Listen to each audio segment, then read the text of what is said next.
तकी मीर जो बहुत बड़े शायर गुजरे, पूरी जिंदगी शायरी में गुजार दी। जब उन्होंने अपनी बेटी की शादी की, लो सुनो, जब उनकी बेटी का शादी का नंबर आया तो उन्होंने शादी तय कर दी, लेकिन शादी से 1 महीना पहले उनको लिस्ट दे दी गई। लड़का अच्छा था, इसलिए मीर तकी मीर ने चुपके से अपनी दुकान बेच दी। घर था, अपनी बेटी का घर बसाने के लिए उस घर की भी कीमत लगा दी। चुपके से अपनी बेटी को पता नहीं होने दिया और छोटा सा एक कमरा किराए पे ले लिया कि हम मेहनत करेंगे और इस कमरे के किराए के कमरे पे रहेंगे।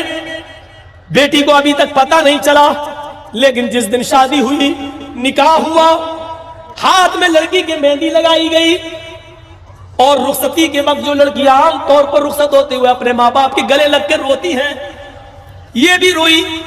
मीर तकी मीर समझते हैं रुखसती के मौके पर लड़की को तकलीफ होती है, इसलिए बेचारी रो रही है, तसल्ली दी। फिर वो अपनी मां से रोई, गले लग के रोई। फिर वो अपनी सहेली के गले लग के रोई, लेकिन उसकी सहेली की जबान से निकल गया, मेरी दोस्त, ओ मेरी सहेली, तू सिर्फ आज रोएगी, तेरा घर आबाद हो गया, लेकिन जाते जाते इतना सुन ले कि तेरा बाप अब जिंदगी भर रोएगा। उसने तुझे आबाद कर दिया, अपने आप को बर्बाद कर दिया। उसने पकड़ा अपनी सहेली को, अलग कमरे में ले गई, पूरी बात बता। उसको पूरी बात बताई गई, आंसुओं का सैलाब उसकी आंखों से रुका नहीं। उसका बाप समझाया, बेटी ने खोला नहीं राज, मेरी सहेली ने बता दिया। बाप ने कहा बेटी जाओ, खुश रहोगी तुम। रोते रोते उसकी डोली उठ गई। 2-4 किलोमीटर की दूरी पर रिश्ता था। 10-11 बजे की रात के आसपास डोली सज गई, चली गई, उसके घर पहुंच गई। 12-1 बजे तक उसके गांव की, उसके मोहल्ले की औरतें उसको निशाने सितम बनाई नहीं। आई, मुंह दिखाई देती गई, चली गई, और रात के तकरीबन 1 या 2 बजे के आसपास कमरा खाली कर दिया गया। शौहर अकेले में अपनी बीवी से मिलने के लिए जा रहा है। ये बड़ी अजीब रात होती है, नौजवान लड़के और लड़कियों के अरमानों वाली रात होती है। हर शौहर और बीवी की अरमानों वाली रात होती है, जिसको हम उर्दू में, अरबी फारसी में शब ज़ुफ़ाफ़ के नाम से जानते हैं, हिंदी में जिसको सुहाग रात के नाम से जाना जाता है। मेरे भाइयों, जैसे शौहर अपनी बीवी के पास मीर तकी मीर का दामाद बैठता है और अपनी बीवी के सर पे हाथ रखकर घूंघट को हटाता है और गले मिलने की कोशिश करता है, मीर तकी मीर की बेटी कहती है खबरदार, मेरे करीब आने की कोशिश मत कर।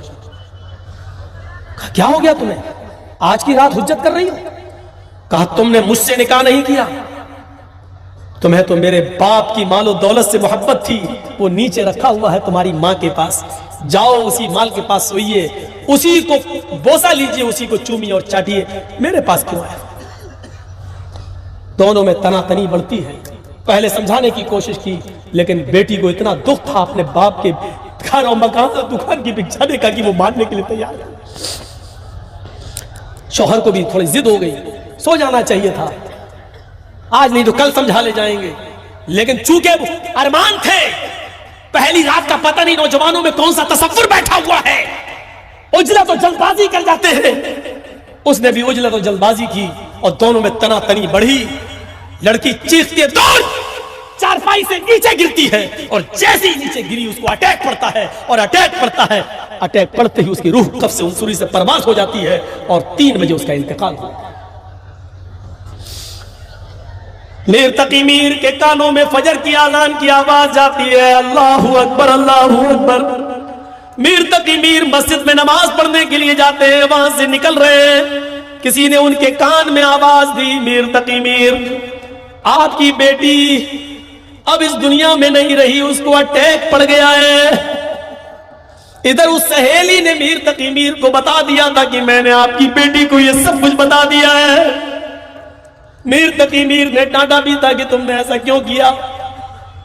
मीर तकी मीर अपनी बीवी को लेकर लड़की के ससुराल की तरफ जाते हैं। सूरज निकलने के बाद वहां पहुंचते हैं। मीर तकी मीर की बीवी को घर के अंदर इजाजत मिल जाती है।